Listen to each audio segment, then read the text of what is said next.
Guys, so ayan, sa nakikita nyo, sobrang haggard and pawis na pawis ako dahil ito ang aking aura nang pumunta ako ng Divisoria. So ayan, and naka jeans yon. At dito na ako magsusuklay sa harap nyo guys ha. Sobrang init at nakakapagod, pero tibaling nakakapagod at napaka-haggard look ko. Ito yung patunay na na-enjoy ko yung pamimili. So itong aking haul, para to sa buwan ng Hunyo, na kung saan lahat ng pinamili ko ay isi-share ko sa inyo. And if ever man na maalala ko pa lahat ng presyo and kung saan ko siya banda nabili, masasabi ko rin siya. And if ever na makalimutan ko, it's either na ipapop up ko na lang dito or nasa description box lahat ng mga information about dito sa mga to. If ever man na meron kayo nagustuhan, sana lahat yon nasabi ko ng makatarungan yung mga presyo and kung saan ko siya, as in yung pinakapwesto kung saan ko siya doon banda nabili. So itong haul ko, ito yung mga napamili ko sa Divisoria. So yun guys, simulan ko na. Sorry dun sa hangin kasi alam niyo na ang lola nyo, pawisin. So yun, so bukod dyan, umpisahan ko na. So ito yung Paul Frank, yan, dati siyang 150 pesos na kung saan last stock na siya at binigay ito ng 120 pesos. So, ito yung pinagtatalunan namin ng kapatid ko na kung saan gusto ko nga siya mismo yung magbukas. So, ayan, si Paul Frank. So, itong kumot na to, ito yung binili ko sa kapatid ko. And binilan ko rin si na mama ng mini fan na kung saan na-include ko na siya dun sa mga past videos ko. And hindi ko siya maipakita sa inyo kasi itinago na nila. Then next, ito namang yun nga, speaking of fan, tada! Ito yung aking mini Hello Kitty fan. So ayan, at nabili ko siya sa halagang 200 pesos sa may Santa Elena.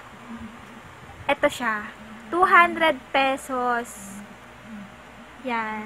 Tapos gumagana pa naman siya guys. So yun, wala lang, trip ko lang siyang bilhin pero hindi ko siya ginagamit as a pan. Kumbaga parang yung collection ko nga na Hello Kitty, pinush ko na. So eto, ang kailangan ko na lang yung malaking vanity rito and kung saan ko sila lahat pwedeng i-display. So ngayon, ito palang bakal yung nakikita nyo, kaya ganyan pa lang yung ganap niya. So yan, 200 pesos guys. Diba? Okay na. Sa iba, 250 pesos siya. And sa mga online shops, for sure mahal siya. So yan, nabili ko siya ng 200 pesos. So, tiyagaan lang din sa pagtatawad dahil kailangan mong hulihin ang kiliti ng tindera. So, ayun. Chase na to, nabili ko siya ng 20 pesos. At eto. May ano pa siya guys, oh, bago pa. Hindi ko siya nasuot kasi wala lang, trip lang. Masabi lang na may shades.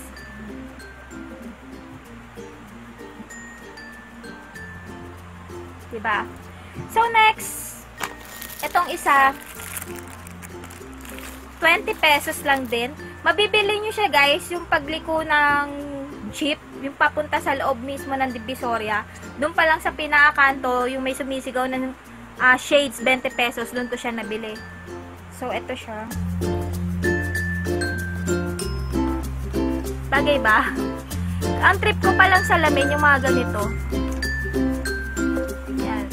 Ayan ang mga pango problem. Kasi guys, hindi naman katangusan yung aking ilong. So, mga ganito, mas bet ko siya. Kasi yung sobrang laki.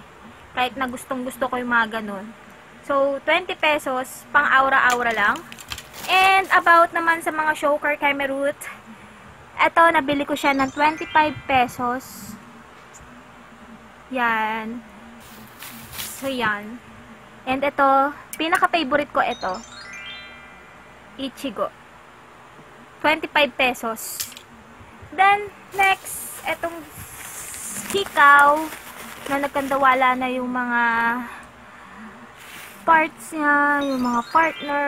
Yan. Meron pa akong isa nito, yung owl. Kaso nawala na siya. Then, itong pearl na ganito kaliit, nawala na rin siya. So, yan. Lagi ako nawawala ng isang pares. Then, ito na lang yung natira niya. So, ayan. Nabili ko to, 10 piso. Ganyan na siya. Diba? Sulit ang, ang 10 piso. 3 pares na meron. Then, ayun lang. So, ito, pinakabago ngayon. Ito yung pinakabago kong nabili sa lahat. And, yung sa 100k, ay, 100k. Sa 1,000 challenge ko, ang naabot lang ng gastos ko siguro, nasa 457, mga ganon. So, yun yung aking mga napamili and inabot na presyo. At if ever pala na meron kayong nagustuhan ng mga shop, kailangan nyo siyang tandaan or ilista para if ever na gusto nyo bumalik, mababalikan nyo siya. So ako kasi nilista ko siya and yun, okay naman. At dahil medyo gamay ko naman yung Divisoria, madali ako makakabalik doon. So if ever man matagalan, at least meron akong reserba kung saan ko siya nabili. So ngayon, hindi ko pala siya na total lahat. Ano ba yan? So bumili ako. Hindi ko siya hindi ko siya na-compute. So magko-compute ako today. 200. Ayun. Sa 1K nadala ko, ang total niya ay 844. So, yung 1,000 ko, meron pa akong sukli na 156 pesos na kung saan yung sukli na yon ginamit ko na siya pangkain and pamasahe pa uwi. So, if ever na yung budget mo na 1K, yung goal mo, about lang to dun sa mga ganito, yung mga gusto mong bilhin, for sure, lahat ng nasa list mo, and kung marunong kang tumawad, kung marunong kang tumawad, magkakaroon ka pa ng sukle katulad ko. So, lahat ng nasa list ko, lahat ng mga gusto kong bilhin, eto na siya.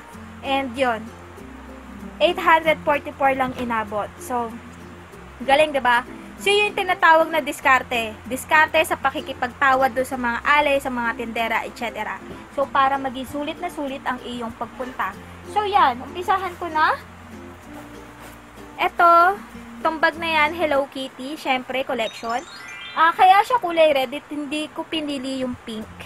Kasi naka-red ako. And, para na rin, pag nakita nila yung mga Hello Kitty ko, hindi na lang puro pink yung nakikita, diba? So, meron namang ibang twist yung kulay ni Hello Kitty. Merong red, merong black, yun yung mga bala ko. Basta, kahit na anong kulay pa yan, basta may Hello Kitty, okay na siya. Kasi, kapag kasi more on pink, parang minsan nakakasawa So, para maiba naman, ipapartner ko na rin siya dun sa bag ko. Yung suot ko dito sa bag ko, or yung kulay ng nito. Kung ano man yung damit na masusuot ko, pwede siya siguro sa black kasi may black siya, and white, yan. Pwede siya. Kasi pag pink, tapos ito suot ko red, ang tsaka, diba? So, ayan. Ito, mahaba siya. 100 pesos. Reason kung bakit ko siya binili kaysa bumili ako ng mga paper bag or eco bag, ito na lang bibilin ko, may zipper pa. 100 pesos, so magagamit ko pa siya dun sa work ko. Pwede ko pa dito ilagay yung camera ko, diba? If ever na meron kaming shoot or event na pupuntahan, kasya na dito pati yung aking lente or aking lens. So, ayun. Tapos, next, itong aking binabalik-balikan. Tada! Dati, 250 pesos siya. Hanggang sa naging 200 pesos. So, guys, from 200 pesos na tawaran ko siya, na ibigay siya sa akin ng 180 pesos. At ito ang aking pinili. yung crown. Kasi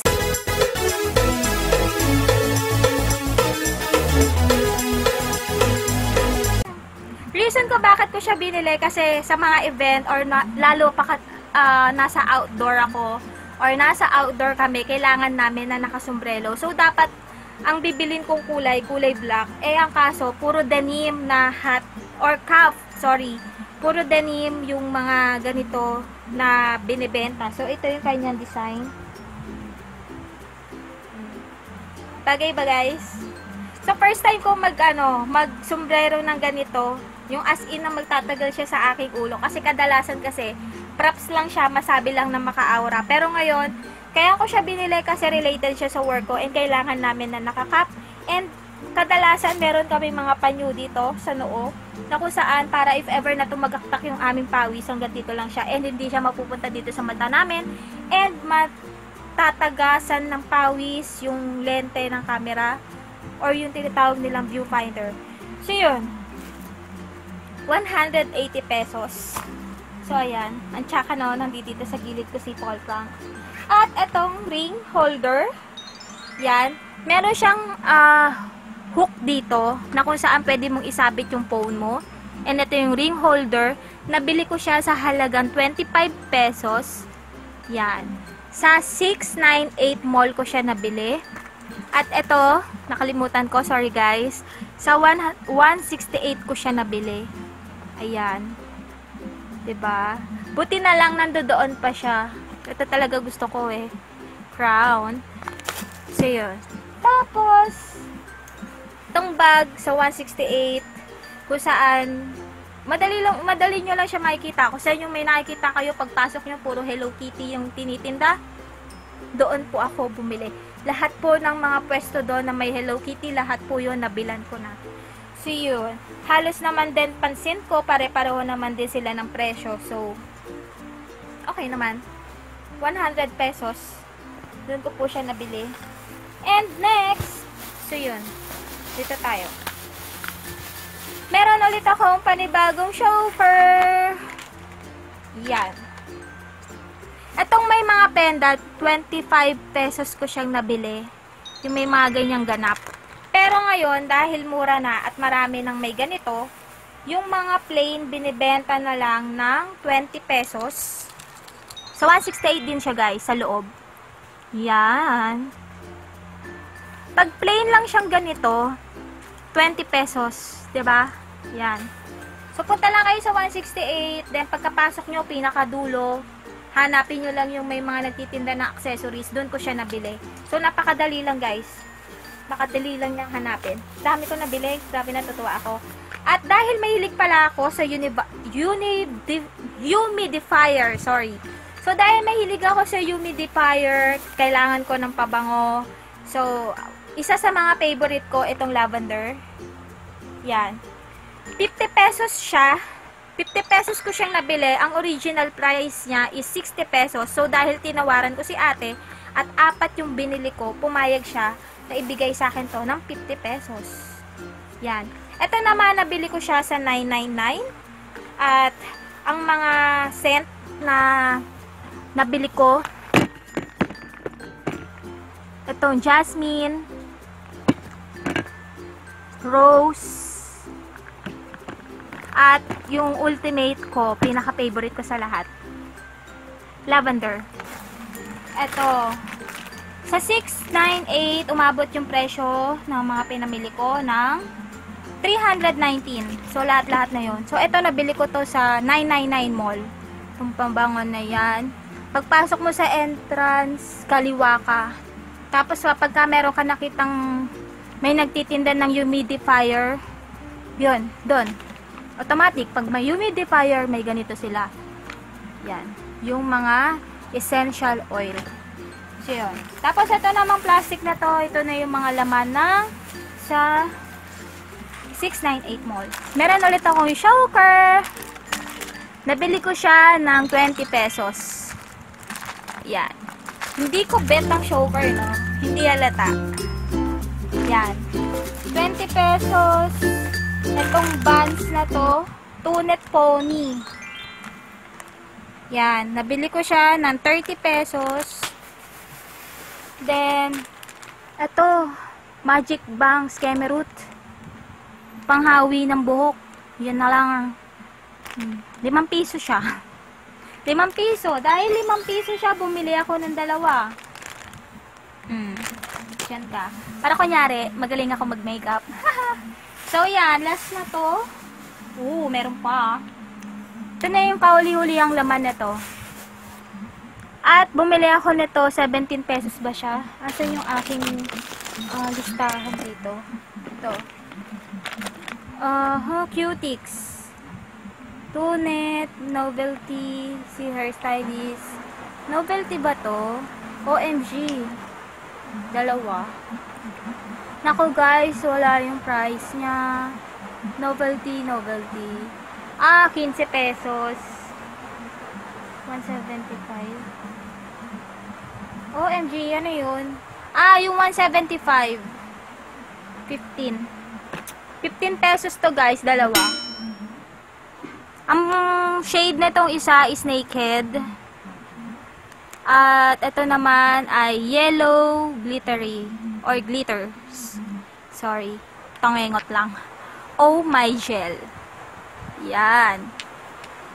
Sa 698 ko siya guys nabili, ha?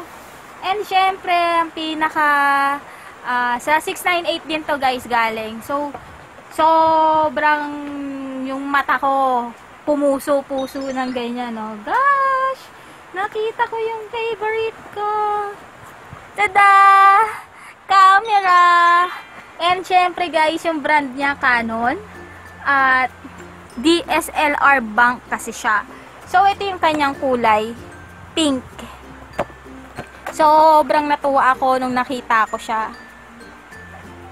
Diba? Ito hindi ko siya tatanggalin dito sa ano niya, sa plastic niya. So, ipapakita ko lang sa inyo yung itsura niya.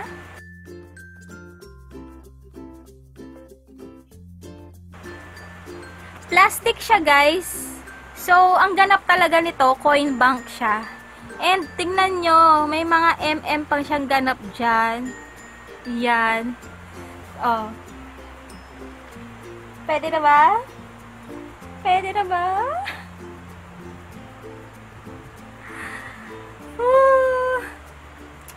Masaya ako na may hawak ako na ganito. Every time na may hawak ako ng camera, sobrang saya ko. Kasi nga, bukod sa related pa siya dun sa trabaho ko, ito yung passion ko, ito yung bet ko. So, this is it. So, bala ko sa ana nito, kulay black. Ang kulay lang na meron doon, blue and pink. So, syempre, ano pa nga ba kukunin ko, 'di ba? So, pink. Sabi ni Daddy, dapat daw black yung binili ko. Kaso wala eh. So, ayan o, may mga etchos pa siyang ganap dyan. Pero ito, hindi siya napipihit. Plastic siya. At ito ang kanyang butas. Coin bank na talaga yung ganap niya. So, if ever tatabasin to, or kukunin yung laman, yung pera, or something, ayokong gawin. Ayoko itong butasin. Diba? Oh, picture ako kayo, guys. Smile! Ang saya! So, yun. Dito talaga ako pinaka natuwa dito sa mga binili ko. Kasi pag tinignan mo siya, akala mo talaga, maano ka talaga dito eh. Ma-attract ka dito eh, kulay black. So, dahil tinanong ko sila kung meron pa silang ibang kulay nito, ang sabi eh, wala na. Kaya, ayun. Yung kulay pink ang aking pinili.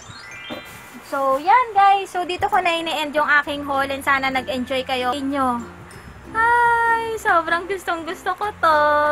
So, guys, sa mga gustong bumili nito and sa mga katulad ko na photographer or yung trabaho photography, yon.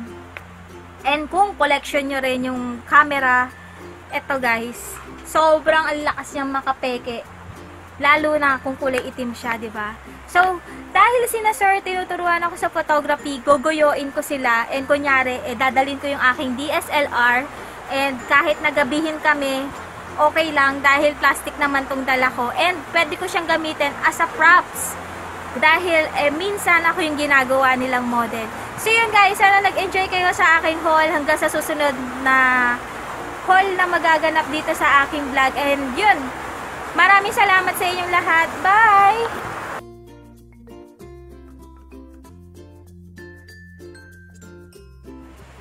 So yun guys, pahabol. Meron ako nakalimutan. Etong may heartbeat na may puso. Nabili ko lang siya sa halagang 100 pesos. And si ate na nagtitinda ng tigsi 65 pesos yata dati. Eh nakalimutan ko na yung pwesto niya kung saan ko siya nakita nun kasi wala siyang permanent na lugar dun sa Divisoria. So ayan. At sana hindi siya mag-fade dahil pawisin ako. So yun. Nakuha ko to sa halagang 100 pesos. Sa iba, mahal siya. Nasa 380, 250, yan. So, ito guys, 100 pesos. Doon lang siya mismo sa may bangketa lang. Yung as in, yung pagkadiretso mo ng Wanluna. Tsambahan lang guys. So, yun. Dahil nakatsamba ako, ito siya. So, yun. Bye!